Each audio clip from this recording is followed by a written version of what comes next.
क्या है बंगाल का एंटी रेप बिल 2024? अपराजिता बिल 2024 में क्या क्या है खास? सदन में ममता बनर्जी ने एक एक कर बताया।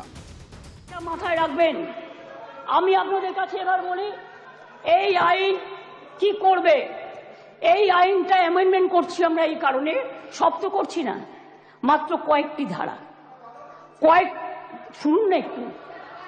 শুনুন না একটু, হাত জোর করে বলছি শুনুন, মা বোনদের জন্য শুনুন, নারী নিরাপত্তার জন্য শুনুন, হাত জোর করে বলছি। প্লিজ কথা বলবে না, কেউ কোনো কথা বলবে না, বসুন আপনারা কেউ কোনো কথা বলবেন না প্লিজ।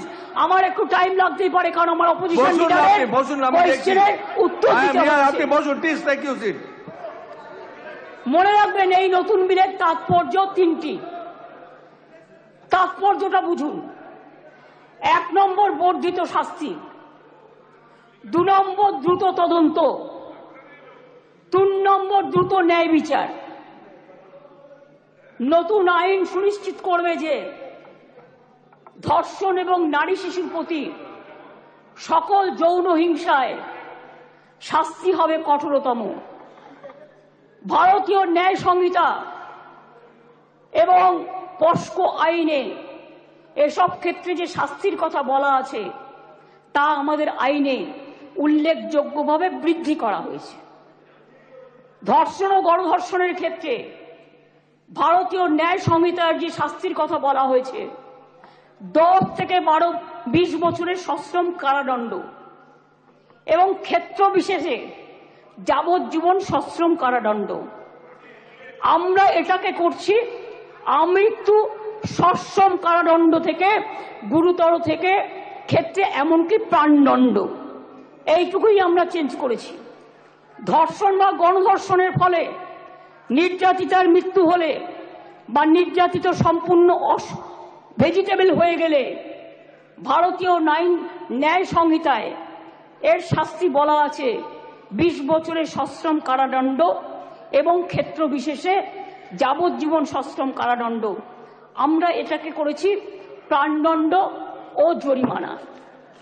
এ প্রসঙ্গে বলি, এমনকি আর্থিক জরিমানার কথাও বলা হয়েছে যে ধর্ষিতা বা নির্যাতিতার চিকিৎসাগত অথবা তার নিকট আত্মীয়ের সামাজিক ও মানসিক পুনর্বাসনেও সেটা সহায়ক হয়। অ্যাসিড আক্রমণের ক্ষেত্রে অনেক সময় দেখেন মেয়েদের অ্যাসিড ছুঁড়ে মারে।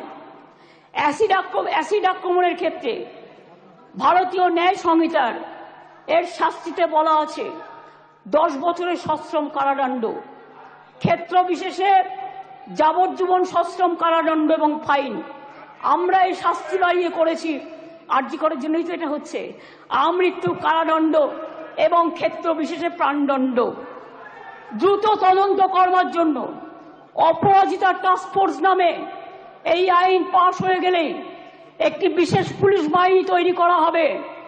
এই ধরনের অপরাধের দ্রুততম তদন্তের জন্য প্রাথমিক রিপোর্ট আসার পরে 21 দিনের মধ্যে তদন্ত সমাপ্ত হবে।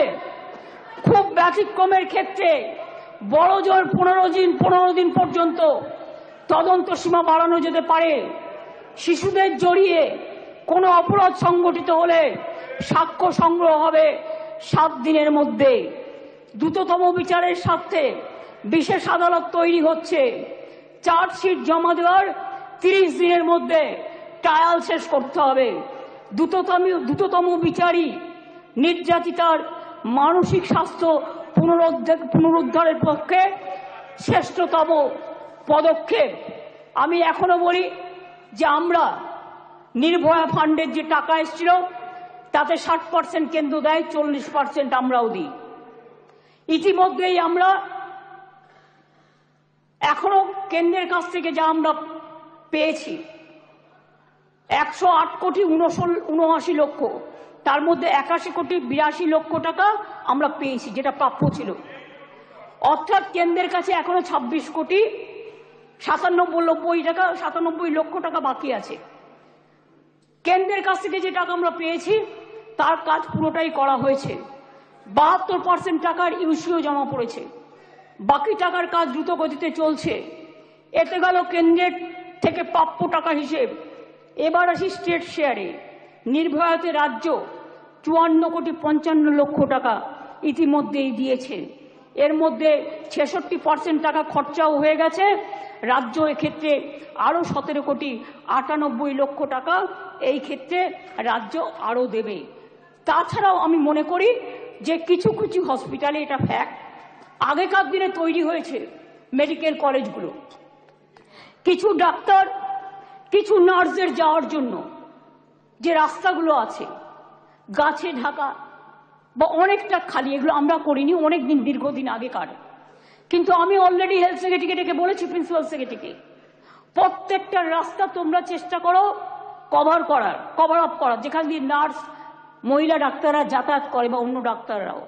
হয়তো একটু টাইম লাগবে, কিন্তু আমি 100 কোটি টাকা দিয়েছি, এর জন্য স্যাংশন করেছি আমরা।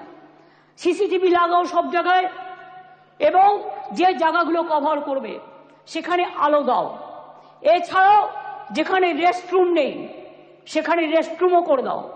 তাছাড়াও আমরা একটা নারী সুরক্ষা, যেটা রাত্রি সাথী করেছি, যেখানে পরিষ্কার বলা হয়েছে যে মহিলারা যত কম সম্ভব 12 ঘন্টা ডিউটি করবে। যদি এমার্জেন্সি থাকে তার ডিউটি ডাক্তার বাড়াবে। তার কারণ মেয়েদের মনে রাখতে হবে, কেন করেছি সেটা আমাদের ব্যাপার, আপনি কেন কথা বলছেন? আমরা এই কারণে করেছি মেয়েদের সুরক্ষার জন্য। যারা রাতে কাজ করতে চায় তারা অ্যালাউড।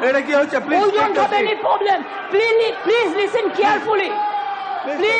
কেয়ারফুলি, রাত্রিরে যারা কাজ করবে তাদের ফুল প্রোটেকশন দেওয়ার জন্য। রাত্রিরে যদি কেউ কাজ করে তাদের ফুল প্রোটেকশন দেওয়ার জন্য এই রাত্রি সাথী করা হয়েছে। এবং হসপিটালগুলোর কাছেও আমরা বলেছি, স্কুলগুলোকেও বলেছি, আইসিডিএস সেন্টারগুলোকেও বলেছি, মিড ডে মিল সেন্টারগুলোকেও বলেছি সঠিক পদক্ষেপ নিতে। এবং মনে রাখবেন, এই বিলটি এখানে পাশ হওয়ার পরে মাননীয় রাজ্যপালের কাছে যাবেন। তিনি তাড়াতাড়ি এটা পাশ করলে এটা রাষ্ট্রপতির কাছে যাবে। রাষ্ট্রপতির কাছে গেলে এটা আইনে পাশ হবে, এবং এটা আইনে পাশ হলে এটা একটা ইতিহাস হয়ে থাকবে, এবং সব রাজ্য এটাকে আগামী দিন মডেল করবে, মনে রাখবেন। আর প্রধানমন্ত্রী করতে পারেনি বলে আমরা করেছি। প্রধানমন্ত্রী, আপনি দেশের লজ্জা, আপনি মেয়েদের প্রোটেকশন দিতে পারেন না, তাই আপনার পদত্যাগ দাবি করছি। স্বরাষ্ট্র